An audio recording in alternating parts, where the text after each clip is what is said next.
Buonasera. Buonasera. Good evening. It was like he met somebody on the streets in Rome, an old friend. Buonasera. Le pape François est décédé et le Vatican entre dans une période critique et stressante. Fort d'une expérience de plusieurs siècles, le Vatican dispose d'un système de procédures rigoureux pour gérer cet événement sans faille. Cependant, tout doit être coordonné à la minute près, faute de quoi la situation pourrait dégénérer en chaos. Lorsque le pape meurt dans la cité du Vatican, que se passe-t-il ensuite? Premier rituel. À la mort du pape François, le Vatican et la communauté catholique mondiale sont entrés dans une période de tension et de préparation méticuleuse. Cependant, avant que sa mort ne devienne une réalité, le pape François avait été confronté à de graves problèmes de santé tout au long de ces dernières années. Ces problèmes ne l'ont pas seulement affecté personnellement, mais ont également eu un impact profond sur sa gouvernance de l'Église et son influence parmi les fidèles. Ces dernières années, le pape François a souffert de plusieurs problèmes de santé inquiétants, notamment des problèmes de genoux qui l'ont obligé à se déplacer en fauteuil roulant. Son déclin physique apparent l'a empêché de participer à de nombreuses cérémonies importantes, ce qui a suscité l'inquiétude des initiés de l'Église et des médias, qui ont prédit que la santé du pape pourrait bientôt affecter sa capacité à continuer à diriger le Saint-Siège. Le pape François est l'un des rares papes de l'histoire à avoir démissionné en 2013, cédant le pouvoir à son successeur, le pape Benoît XVI. Cependant, malgré sa mauvaise santé et ses prédictions publiques, le pape François a décidé de continuer à assumer ce rôle jusqu'à sa mort, ce qui a suscité l'admiration de nombreuses personnes pour sa résilience et son service dévoué. La préparation de la mort du pape a commencé avant sa mort. Les responsables du Vatican avaient mis en place des plans détaillés et complets pour faire face à cette situation, car la confirmation du décès du pape ne pouvait pas se faire au hasard. Le processus de confirmation du décès est extrêmement strict et précis, car si les étapes prescrites ne sont pas suivies correctement, tout peut devenir chaotique et semer la confusion au sein de la communauté. Une fois l'annonce officielle de la mort du pape faite, la première chose que les fonctionnaires du Vatican doivent faire est de vérifier son décès. Traditionnellement, la vérification de la mort d'un pape a lieu dans la chambre où il est décédé. Mais aujourd'hui, le processus s'est déplacé dans sa chapelle privée. Le cardinal Camerlingo, qui est chargé de prendre le pouvoir au Vatican jusqu'à l'élection d'un nouveau pape, procédera à l'un des premiers rituels importants, appelé protocole du marteau d'argent. Il s'agit d'un ancien rituel au cours duquel le cardinal Camerlingo utilise un petit marteau en argent pour frapper la tête du pape défunt et prononcer 3 fois son nom de baptême. Si le pape ne répond pas, sa mort est confirmée. Toutefois, ce rituel a été abandonné depuis le début du XXe siècle et des moyens modernes, tels que l'électrocardiogramme, seront utilisés pour confirmer sa mort, de manière plus scientifique et plus précise. L'utilisation d'un électrocardiogramme pour vérifier le cœur du pape, comme cela a été fait dans le cas du pape Jean-Paul II en 2005, permettra de confirmer sa mort avec certitude. Une fois la mort du pape François confirmée, son corps sera placé dans un cercueil ouvert, contrairement au pape précédent. Auparavant, les corps des papes étaient placés dans de grandes urnes à bière appelées caneletos. Mais sous la direction du pape François, il a décidé de changer cette pratique en novembre 2024. Le fait que son corps soit placé dans un cercueil ouvert représente un changement dans les rituels traditionnels de l'Église. Mais c'est aussi un symbole de la proximité et de la convivialité qu'il s'est toujours efforcé d'instaurer tout au long de son mandat. Comme ses prédécesseurs, le pape François a profondément marqué le cœur des fidèles par sa proximité et son humilité. Le rituel suivant consiste à sceller les biens du pape et à détruire les objets symboliques comme l'anneau du pécheur. Mais pourquoi l'anneau devait-il être détruit immédiatement? Et que signifient les étapes suivantes du processus pour la transition du pouvoir au sein de l'Église? Jetons un coup d'œil à ce processus complexe et ritualisé. Scellement des actifs. À la mort du pape François, une série de rituels et d'actions traditionnelles ont été immédiatement mises en œuvre pour protéger les biens pontificaux. L'une des premières mesures importantes a été l'action du cardinal Camerlingo et de ses collaborateurs, qui ont immédiatement scellé le palais apostolique et commencé à s'occuper des biens pontificaux. L'objectif principal de cette action était de protéger les biens du pape défunt contre la perte ou le vol. ce qui est très important dans le contexte historique du Vatican. Cette tradition remonte à une époque où le risque de vol ou de perte des biens du pape était beaucoup plus élevé qu'aujourd'hui. Dans le passé, la protection des biens du pape incluait non seulement des objets précieux, mais aussi des objets ayant une valeur spirituelle et symbolique, comme l'anneau du pécheur, un symbole sacré et très important dans la culture de l'Église catholique. Dans l'Antiquité, l'anneau papal était utilisé pour sceller les documents officiels du Saint-Siège, et ce scellement jouait un rôle très important dans l'authentification des textes et des décisions du pape. Par conséquent, l'anneau n'est pas seulement un bijou, mais il a aussi une signification juridique très importante. Il fait partie du pouvoir et de l'autorité du pape. À la mort du pape, cet anneau doit être immédiatement détruit pour éviter toute falsification ou utilisation non autorisée. Cela fait partie du rituel visant à protéger l'intégrité de la fonction papale. Le Cardinal Farrell, chargé de gérer les biens du Saint-Siège pendant cette période de transition, a procédé à la destruction de l'anneau du pape François. Normalement, cet anneau devait être brisé avec un marteau en argent dans le cadre de l'ancien rituel. Cependant, suite à des changements dans le processus, le cardinal Farrell a décidé de détruire l'anneau en le coupant en petits morceaux, formant ainsi une croix. Il s'agit d'un changement par rapport au rituel précédent, où l'anneau était simplement brisé. Ce changement découle d'une décision prise par le pape Benoît XVI lors de son abdication en 2013. Au lieu de briser l'anneau, le pape Benoît XVI a ordonné qu'il soit coupé en morceaux, ce qui est devenu une partie du nouveau rituel pour les futurs papes. Couper l'anneau en morceaux n'est pas simplement un acte de destruction, mais comporte également une signification symbolique, montrant que le pouvoir du pape a officiellement pris fin et n'est plus efficace.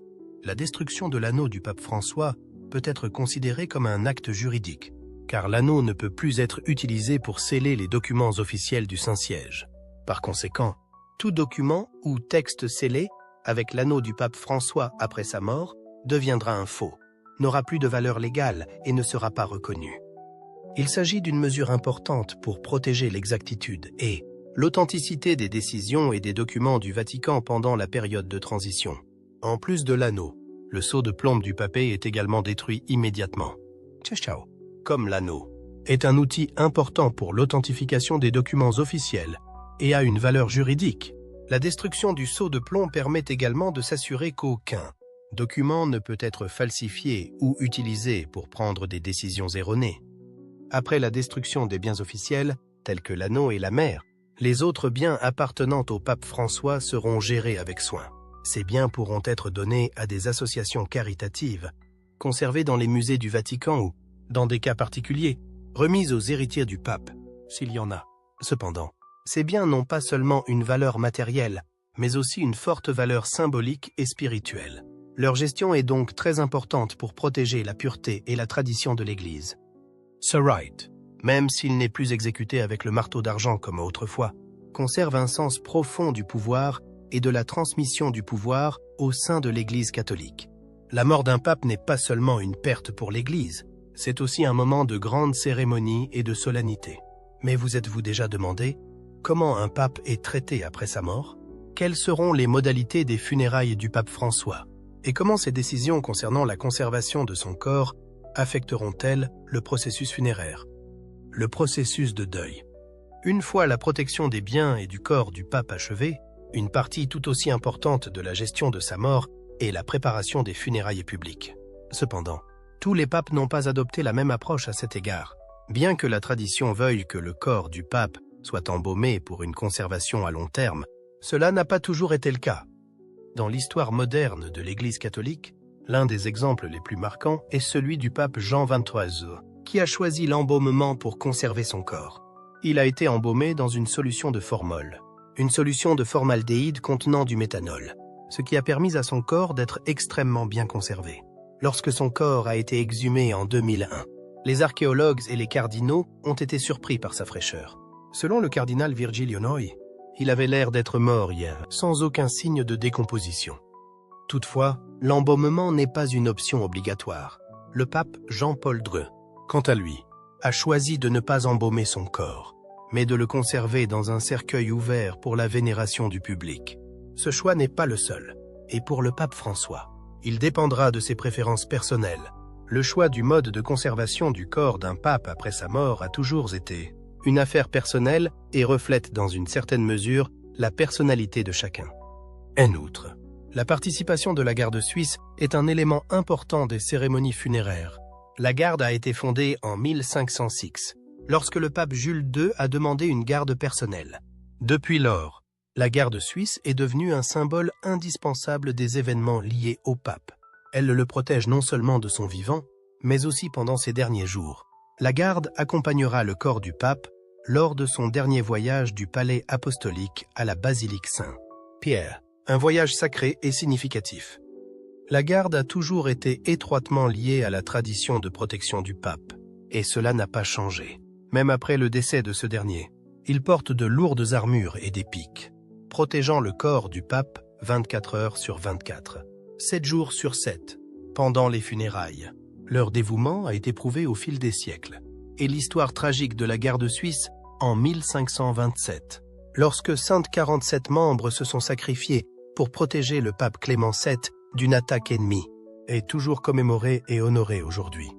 Avec ces traditions, on peut dire que la garde ne sera jamais loin du pape François ces jours-ci, lorsqu'il ne sera plus là. En ce qui concerne la conservation du corps du pape, 3 types de cercueils différents ont été utilisés récemment. Un en cyprès, un en plomb et un en chêne. Toutefois, le pape François est connu pour son mode de vie modeste et ne prévoit pas de détails luxueux pour ses funérailles. Son corps sera donc placé dans un simple cercueil en bois, doublé de zinc, sans détails ornementaux ni matériaux coûteux. Cela reflète la simplicité et l'humilité dont il a fait preuve tout au long de son règne. Son cercueil sera exposé au public sur la place Saint-Pierre pendant 3 jours, permettant aux fidèles et à ceux qui le souhaitent de venir lui rendre hommage. C'est un moment important pour la communauté catholique de se souvenir de ses grandes contributions à l'Église et au monde, et c'est aussi l'occasion de prier pour son âme. Le 4e jour après la mort d'un pape, celui-ci se rendra à sa dernière demeure. Il s'agit d'un rituel particulier et, bien qu'il existe de nombreuses traditions différentes en matière d'enterrement des papes, le voyage du pape François vers son lieu de sépulture sera très personnel et sera choisi par lui. Avant d'aborder l'endroit où le pape François sera enterré, il est important de savoir que la plupart des papes, du passé à nos jours, ont été enterrés dans la basilique Saint-Pierre, à l'intérieur de la cathédrale Pierre, dans l'enceinte du Vatican. Cette église est non seulement un site religieux important, mais aussi le lieu de sépulture des papes décédés. Aujourd'hui, sous les fondations de la basilique Saint-Pierre se trouve un ancien cimetière, où les catholiques sont enterrés depuis des siècles. Ce site revêt une importance particulière car, dans l'Antiquité romaine, il était interdit d'enterrer les morts à l'intérieur des murs de la ville, de sorte que les cimetières situés à l'extérieur des murs de la ville sont devenus des lieux de repos pour la population. Ce qui est particulier, c'est que le site moderne de la basilique Sainte-Pierre se trouve juste au-dessus de l'un de ces cimetières, créant ainsi un lien profond entre le passé et le présent. La plupart des papes sont enterrés dans la crypte du Vatican, mais François a choisi un lieu différent pour sa dernière demeure. La basilique Sainte-Marie de l'Immaculée Conception, l'un des plus anciens cimetières de l'Église. Marie de l'Immaculée Conception, l'une des 4 basiliques majeures de l'Église et l'une des 7 grandes églises de pèlerinage de Rome. La décision prise par François en décembre 2023 n'est pas tout à fait inhabituelle, mais elle est significative. La basilique Sainte-Marie de l'Immaculée Conception a été la dernière demeure de 6 papes avant lui. Marie de l'Immaculée Conception a été la dernière demeure de 6 papes avant lui, à savoir Honorius III, Nicholas IV, Pie V, Sixte V, Clément VIII et Clément IX. Si l'inhumation en ce lieu n'est pas sans précédent, elle constitue un clin d'œil notable à la nostalgie. L'histoire montre qu'aucun autre pape n'a été enterré dans la basilique depuis Clément IX en 1669, jusqu'à ce que le pape François décide d'en faire sa dernière demeure.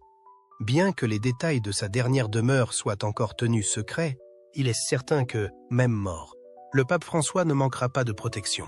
La garde suisse, qui protège les papes depuis plus de 500 ans, sera présente pour protéger son corps pendant le voyage et au moment de l'enterrement. Ils monteront la garde pour assurer sa sécurité absolue, comme ils l'ont fait lors des derniers jours des précédents papes. En outre, Le Vatican utilisera un système de surveillance de haute technologie pour s'assurer que tous les résidents, y compris les défunts, sont protégés. Cette technologie de pointe permet non seulement de protéger d'importants artefacts et reliques religieux, mais aussi d'assurer une sécurité absolue dans la région, où les papes et les catholiques du monde entier viennent en pèlerinage. À la mort du pape François, le Vatican sera confronté à un processus tout aussi complexe et important, le choix d'un successeur. Comment cela fonctionnera-t-il? Choix d'un successeur. Alors que certains rituels et actions seront accomplis avec dignité et respect, une chose inévitable est la transition du pouvoir dans l'Église catholique, qui est toujours un défi difficile à relever. Une semaine après la mort d'un pape, le collège des cardinaux se réunit et passe 3 jours à préparer un conclave, l'élection solennelle pour choisir un nouveau pape. Cependant, les conclaves ne se déroulent pas toujours sans heurts ni brièveté, et le processus de sélection peut être semé d'embûches. Vous avez sans doute entendu le mot conclave, un mot plein de secrets, mais en réalité il n'en est pas toujours ainsi. Dans ce contexte, le terme conclave désigne une élection longue et rituelle. En 1268, après la mort du pape Clément IV, les cardinaux se sont trouvés dans une situation particulièrement difficile, lorsqu'ils se sont réunis dans le village isolé de Baterbo pour choisir un successeur. Le processus d'élection ayant duré plus longtemps que prévu, les villageois se sont mis en colère. Ils décidèrent de prendre des mesures extrêmes, comme de ne fournir aux cardinaux que du pain et de l'eau, ou même d'enlever le toit du lieu de réunion pour exposer les cardinaux aux intempéries. Finalement, après une longue élection, Grégoire X est élu pape en septembre 1271, alors qu'il n'est ni cardinal, ni même prêtre. Cependant, l'élection d'un pape ne devait plus passer par des situations aussi extrêmes.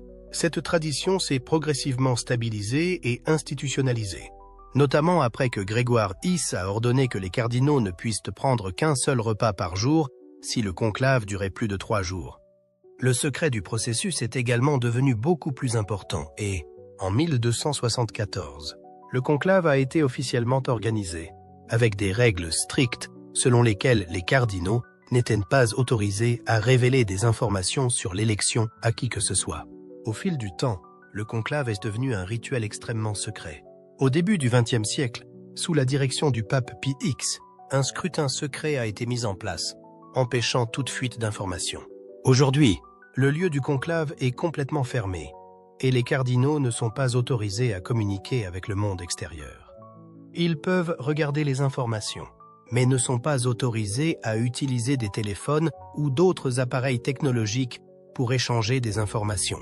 Lors du dernier conclave, en 2013, le Vatican a mis en œuvre des mesures de sécurité modernes, telles que l'installation de cages de Faraday et de brouilleurs pour bloquer les signaux émis par les appareils électroniques, et la protection des cardinaux contre l'intrusion de drones.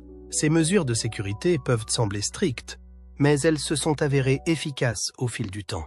Alors, combien de temps devrons-nous attendre avant de voir de la fumée blanche s'échapper du Vatican? Signe qu'un nouveau pape a été élu? Lors des précédents conclaves, le processus d'élection a été très rapide, comme lors de l'élection du pape François en 2013, qui n'a duré qu'une journée, du 12 au 13 mars. Le conclave de Benoît XVI en 2005 n'a également duré qu'une journée, du 18 au 19 avril. Toutefois, cela ne signifie pas qu'il n'y aura pas d'élection longue. Pour qu'un candidat devienne pape, il doit obtenir la majorité des 2/3 des voix du collège des cardinaux. Bien que cela ne semble pas aussi difficile que lors des élections de 1268-1271, les cardinaux électeurs devront encore faire face à de nombreuses difficultés. Il convient de noter que les nouveaux papes sont généralement issus du collège des cardinaux et non de l'extérieur, comme Urbain VI en 1378, le seul pape qui n'était pas cardinal. Toutefois, cela ne signifie pas que le processus d'élection se déroule toujours sans heurts. En effet, lors de l'élection du pape François, il y a eu 5 tours de scrutin avant que la fumée blanche ne signale que l'élection était réussie. La fumée noire, signe que l'élection n'était pas encore terminée, est apparue à de nombreuses reprises auparavant. La fumée est noire parce qu'elle est composée de petits morceaux de carbone, tandis que la fumée blanche, qui signale une élection réussie, est généralement composée de vapeur de carburante ou de cendres minérales. Toutefois, avant que la fumée blanche ne s'élève, un processus important doit avoir lieu. le collège des cardinaux demandera au candidat vainqueur s'il accepte son élection.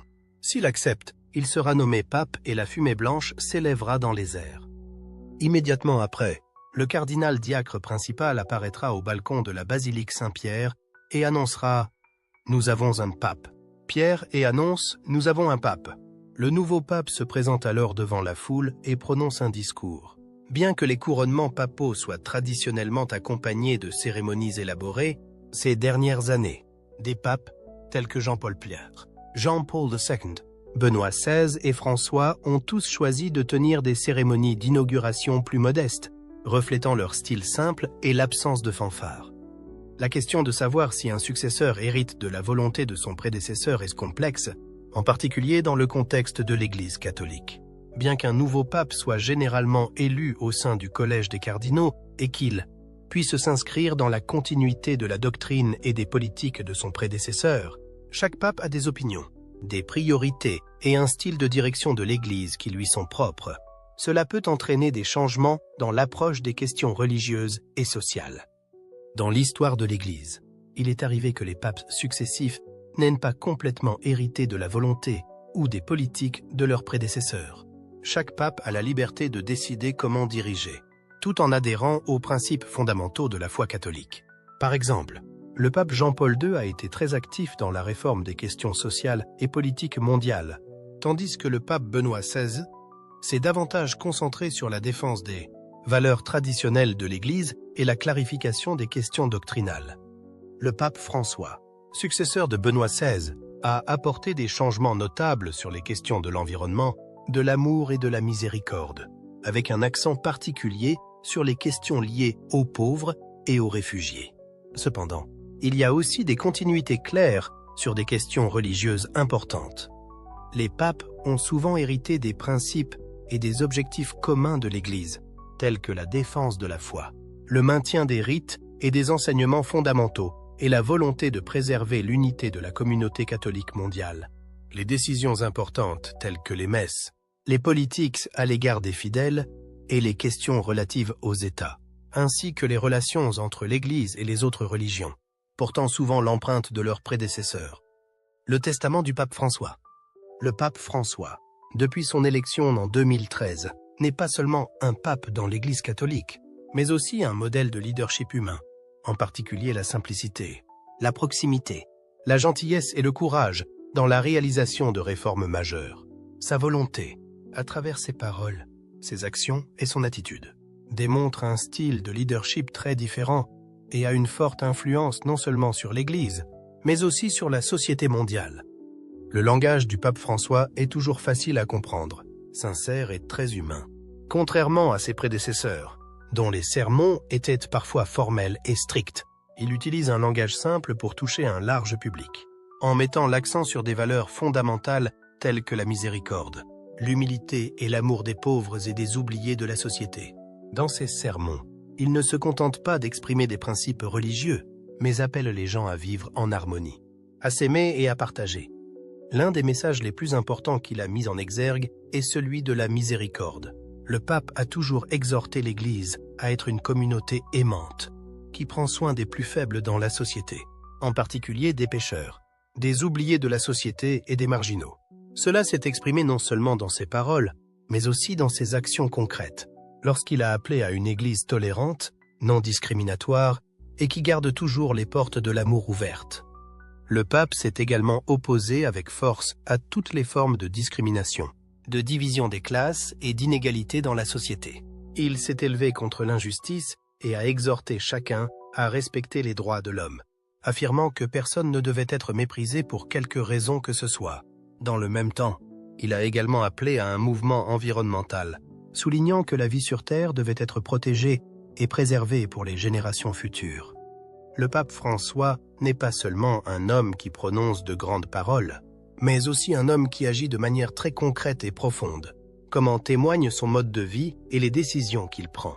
L'une des caractéristiques les plus remarquables est la simplicité de son mode de vie. Dès les premiers jours de son pontificat, il a refusé de vivre dans les chambres luxueuses et splendides du Saint-Siège et a choisi de vivre dans une petite chambre simple, qui reflète l'humilité et la proximité qu'il veut construire dans l'Église. le pape prend toujours l'initiative de visiter les hôpitaux, les bidonvilles, les centres de réfugiés et les endroits qui ont le plus besoin d'aide. Il ne se contente pas de parler. Il participe aussi à des activités caritatives, s'occupant directement des pauvres, des pêcheurs, des réfugiés et de ceux qui n'ont nulle part où aller, et les réconfortant. Il a toujours insisté sur le fait que l'Église doit être une maison ouverte, non seulement pour ceux qui sont en bonne santé, mais aussi pour ceux qui sont le plus dans le besoin. Il a également lancé des réformes majeures au sein de l'Église, réduisant la complexité de la liturgie et promouvant un mouvement de renouveau au sein de l'Église catholique. L'une des réformes les plus remarquables a été son encouragement au dialogue interreligieux, en particulier entre le catholicisme, l'islam et le judaïsme. Le pape a toujours soutenu que la compréhension et le respect entre les religions étaient essentiels à la construction d'un monde pacifique, et il a inlassablement encouragé les initiatives interreligieuses visant à rechercher l'harmonie dans la diversité du monde. L'une des actions les plus importantes et les plus marquantes de son mandat a été l'encyclique environnementale Laudato Si, publiée en 2015, qui appelle le monde entier à protéger la Terre de la pollution, du changement climatique et de la dégradation de l'environnement. Le pape a reconnu que la protection de l'environnement n'est pas seulement une question du XXIe siècle, mais qu'elle concerne la vie de l'humanité et de la planète tout entière. L'attitude du pape François à l'égard de la vie est l'un des facteurs importants qui le distingue de ses prédécesseurs. Il affirme souvent que le pape doit être un homme du peuple et non un homme de pouvoir, montrant ainsi clairement sa vision du leadership.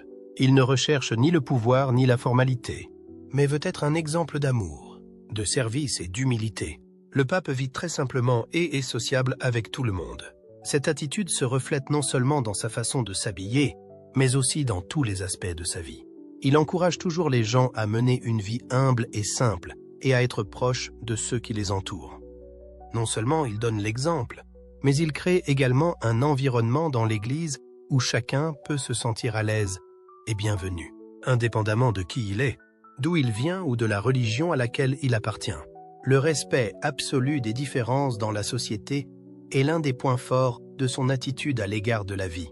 Le pape François a ouvert les portes de l'Église aux homosexuels, aux réfugiés et aux non-catholiques, faisant preuve d'une large vision humanitaire. Non seulement il reconnaît la diversité dans la société, mais il encourage également l'Église à être une institution qui respecte et accepte toutes les personnes, sans distinction. L'attitude humble et l'amour que le pape François inspire ont fait de lui le pape des pauvres. Il est un modèle de leadership fondé non pas sur le pouvoir ou la richesse, mais sur le service, la compassion et la gentillesse envers ceux qui sont dans le besoin dans la société. Le salaire de 32 $, que le pape a refusé est une somme versée au pape pour les aider à couvrir leurs frais de subsistance dans l'exercice de leur fonction de chef de l'Église. Cependant, le pape François a choisi de ne pas accepter ce salaire. Au contraire, il vit selon ses moyens et rejette le luxe qui va de pair avec sa fonction. Ce n'est pas un acte anodin, car en tant que pape, on est censé mener une vie de luxe et de confort. Cependant, il a décidé de vivre dans une petite chambre, choisissant de ne pas vivre dans les salles spacieuses et splendides du Saint-Siège, ce qui renforce encore son affirmation d'un style de vie simple et proche des gens. Le refus de ce salaire reflète la vision claire du pape quant à la séparation du pouvoir et de la richesse dans sa fonction. Plutôt que de profiter du pouvoir et de la richesse que lui confère sa position, il préfère faire preuve d'un engagement sincère envers les pauvres et les personnes dans le besoin au sein de la société. Cela fait partie de son engagement à être un exemple pour ses disciples, affirmant que le service et le partage avec les autres sont les nobles objectifs d'un chef religieux. Outre le fait qu'il rejette le salaire élevé que beaucoup pourraient considérer comme raisonnable pour un chef de l'Église catholique, le pape François est également connu pour ses nombreuses activités caritatives. Il ne se contente pas de parler de charité. Il participe aussi directement à des activités caritatives en s'occupant des pauvres et des défavorisés. L'une des images emblématiques du pape est sa présence fréquente dans les bidonvilles, où vivent les pauvres et les sans-abri. Il a visité des bidonvilles à Rome et dans le monde entier, où la vie des gens est extrêmement difficile. Il ne se contente pas de donner des conseils. Il participe également à des activités pratiques, rencontrant et encourageant les personnes vivant dans des conditions pauvres et misérables. Le pape estime que ce n'est qu'en vivant réellement la situation des pauvres qu'il peut comprendre et faire des choses qui leur sont vraiment utiles. Le pape est également très préoccupé par la question des réfugiés et des migrants. Il appelle souvent les pays à ouvrir leurs portes pour accueillir les personnes qui fuient la guerre, la pauvreté et la persécution. Il a notamment visité des camps de réfugiés à Lesbos, en Grèce, et a amené de nombreux réfugiés au Vatican, montrant ainsi sa profonde préoccupation pour la vie des personnes poussées à vivre dans des conditions extrêmes. Le pape François mène également de nombreuses initiatives caritatives pour améliorer la vie des pauvres. Il organise des campagnes de collecte de fonds et met en place des programmes de soutien médical et éducatif pour les enfants des régions pauvres. Ces initiatives témoignent de son ferme engagement à aider ceux qui sont dans le besoin, tout en créant un espace où les catholiques peuvent exprimer leur compassion et leur amour pour leurs concitoyens. Le Saint-Siège, sous la direction du pape François, a également mis en place de nombreux fonds caritatifs pour soutenir des activités sociales, sanitaires et éducatives. L'une des organisations les plus en vue est le Fonds caritatif du Vatican, qui aide les personnes en situation difficile, en particulier les pauvres et les groupes sociaux vulnérables. Le pape s'est engagé à ce que la majorité des dons de la communauté catholique soient utilisés à ces fins caritatives, plutôt que de se concentrer sur d'autres besoins de l'Église. Le pape a également accordé une attention particulière à la protection de l'environnement et a appelé à une action mondiale pour sauver la Terre. L'encyclique Laudato Si, qu'il a publiée en 2015, appelle les gens à protéger la planète, à réduire la pollution et à surmonter les effets négatifs du changement climatique. Il ne s'agit pas seulement d'une question environnementale, mais aussi d'une question qui concerne les pauvres, qui seront directement touchés par ces changements. Le pape n'hésite pas non plus à participer aux activités d'aide d'urgence en cas de catastrophes naturelles. Il a appelé l'Église et les organisations internationales à soutenir les victimes de catastrophes naturelles telles que les tremblements de terre, les inondations et les conflits armés. En outre, il a encouragé les croyants et les organisations catholiques à contribuer financièrement, matériellement et en temps voulu pour aider les personnes touchées. Avec le décès du pape François, l'une des questions les plus pressantes est de savoir qui lui succédera et deviendra le prochain pape. Bien qu'il n'y ait pas de liste officielle ou de candidat clair, voici quelques facteurs et possibilités concernant la personne qui pourrait devenir le prochain pape. Cardinaux potentiels. Cardinal Pedro Barreto, cardinal péruvien. Pedro Barreto a été influent sur les questions liées à la protection de l'environnement et aux droits des pauvres, domaines sur lesquels le pape François a mis l'accent. Il a également fait entendre sa voix sur les questions liées à l'Amazonie et aux peuples indigènes, ce qui correspond aux valeurs promues par le pape François. Cardinal Luis Antonio Tagle, l'un des cardinaux les plus jeunes et les plus admirés. Le cardinal Tagle est originaire des Philippines et a été considéré comme un candidat sérieux lors des précédents conclaves. Il a un style de leadership chaleureux et accessible et se concentre sur les questions sociales telles que la pauvreté et la justice. Il possède également une expérience internationale et est considéré par beaucoup comme la voix de l'Est dans l'Église. Cardinal Robert Sarah, le cardinal guinéen. Sarah est l'un des candidats originaires d'Afrique, une région où l'Église catholique connaît une forte croissance. Il a des opinions plus conservatrices que le pape François, en particulier sur des questions telles que le mariage et la famille. Cependant, il est également connu pour sa loyauté envers l'Église et les valeurs catholiques traditionnelles. L'Église catholique est une communauté mondiale, et la tendance actuelle est de choisir un pape qui puisse représenter les croyants de toutes les régions. Le choix d'un pape originaire d'Afrique, d'Asie ou de pays à forte population catholique pourrait être une option, car cela reflète l'évolution démographique et les besoins plus importants des croyants du monde entier. Un facteur important est le style de leadership que le prochain cardinal apportera. Après une longue période d'ouverture et de proximité sous le pape François, le choix pourrait se porter sur un retour à un style plus conservateur ou sur le maintien des politiques et des valeurs de François. Cela déterminera des questions telles que le respect des droits des femmes, les questions environnementales et le dialogue interreligieux. Alors, attendez-vous à ce que le futur pape poursuive la volonté du pape François? Veuillez nous faire part de vos réflexions dans les commentaires ci-dessous. Nous serions ravis de les entendre Et n'oubliez pas d'aimer la vidéo et de vous abonner à la chaîne pour des mises à jour plus intéressantes. Merci et à bientôt dans les prochaines vidéos.